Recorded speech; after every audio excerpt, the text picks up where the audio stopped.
खबर राजधानी दिल्ली से है, जहां पुलिस की सख्त कार्रवाई में अवैध ऑनलाइन क्रिकेट सट्टेबाजी के एक बड़े नेटवर्क का भंडाफोड़ किया गया है। जी हां, आपको बता दें कि पुलिस द्वारा चलाए गए एक सुनियोजित संयुक्त ऑपरेशन के तहत इस पूरे रैकेट को ध्वस्त किया गया। जांच के दौरान तकनीकी निगरानी और गुप्त सूचना के आधार पर पुलिस टीम आरोपियों तक पहुंचने में कामयाब रही। कार्रवाई के दौरान पुलिस ने मौके से कई इलेक्ट्रॉनिक उपकरण, मोबाइल फोन, लैपटॉप और अन्य आपत्तिजनक सामग्री भी बरामद की है। प्रारंभिक जांच में सामने आया है कि ये गिरोह लंबे समय से ऑनलाइन प्लेटफॉर्म के जरिए क्रिकेट मैचों पर अवैध सट्टा संचालित कर रहा था। फिलहाल पुलिस आरोपियों से पूछताछ कर रही है और उस पूरे नेटवर्क से जुड़े अन्य लोगों की तलाश भी जारी है।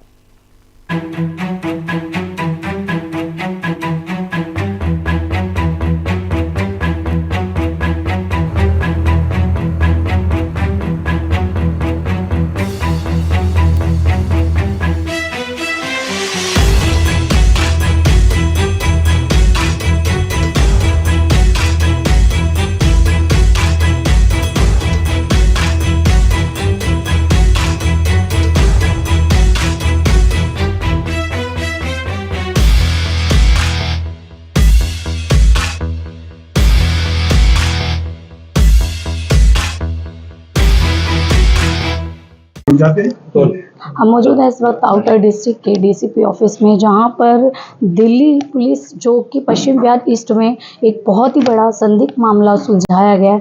वहीं पर हमारे साथ डीसीपी ऑफिस में नारायण चेतन सर खड़े हैं, जिनसे हम बात करने की कोशिश करेंगे।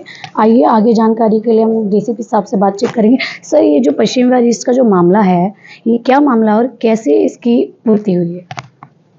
मैम, 1 मार्च को जो इंडिया वेस्ट इंडीज़ का मैच चल रहा था, उस दौरान एसटीएफ को एक इन्फॉर्मेशन मिला है कि पश्चिम बिहार के एक फ्लैट में कुछ सस्पिशियस ऑनलाइन एक्टिविटी चल रहा है। तो तुरंत हमारी टीम वहाँ पे पहुँचा है। वहाँ पे पहुँचने के बाद पता चला है कि 4 लोग लैपटॉप्स और काफ़ी मोबाइल फ़ोन्स के साथ कुछ एक्टिविटी चल रहा है। टीम जब इंक्वायर किया तो पता चला है कि ऑनलाइन बेटिंग चल रहा था।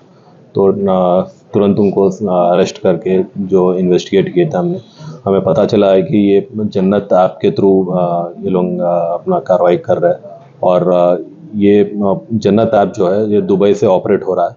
और ये चारों लड़के जो है 3 महीने पहले ही दुबई में ट्रेन होके यहाँ पे दिल्ली में आके ये ऑनलाइन बेटिंग एक्टिविटी कर रहे हैं।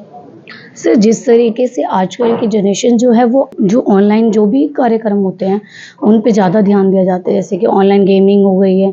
जिस तरीके से आप बता रहे हैं कि कुछ लोग इसमें ज़्यादा उलझे जाते हैं, ज़्यादातर जो बच्चे हैं वो इन चीज़ों में ज़्यादा ध्यान देते हैं, उनको आप क्या संदेश देना चाहेंगे अपने माध्यम से?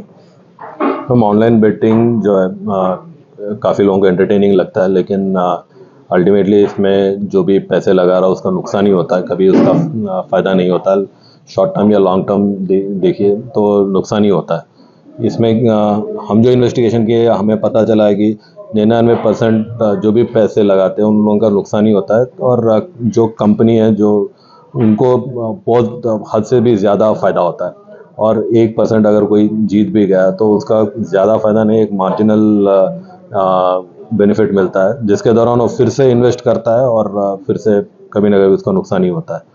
सर, जिस तरीके से देखा जाता है कि आप जैसे बता रहे हैं कि छोटे बच्चों का जो ये फ़ोन चलाने का मतलब एक ज़रिया है कि उनको इन बातों में फुसलाना कि आप गेमिंग के दौरान पैसे बेटिंग करिए और फिर आपको दुगना रिफ़ंड होगा। तो सर, ऐसा भी कोई मामला जैसे आप बता रहे हैं, ऐसा भी कोई मामला सामने आया है सर? नहीं, ये जो हम बात कर रहे हैं गेमिंग का नहीं है, ऑनलाइन बेटिंग का है। जो क्रिकेट मैच के दौरान जो भी इवेंट्स होते हैं उसमें प्रेडिक्ट करने का बेटिंग होता है। बट इसमें जो भी इन्वॉल्व है अभी तक तो हम अडल्ट ही पाए गए। Gaming is a different issue. उसमें भी बच्चे दे शुड शो रेसिस्टेंस और पेरेंट्स ध्यान देना चाहिए बच्चों के ऊपर क्या एक्टिविटी हो रहा है ऑनलाइन।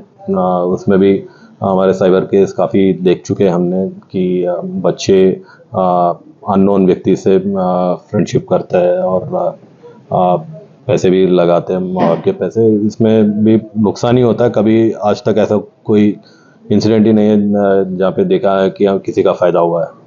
तो आपने सुना जो हमारे साथ डीसीपी साहब जो नारायण चेतन जी थे, उन्होंने बताया कि आजकल की जो बैटिंग है उस बैटिंग ऐप पर अपने पैसे और बच्चों के हाथों में जो फ़ोन होते हैं वो गलत इस्तेमाल करने का एक ज़रिया है और लोगों को बहलाने फुसलाने का एक ज़रिया है, ताकि बैटिंग के नाम पर वो उनसे ठगी कर सकें। इसी के साथ मैं पूजा, लोकल 7 न्यूज़ दिल्ली।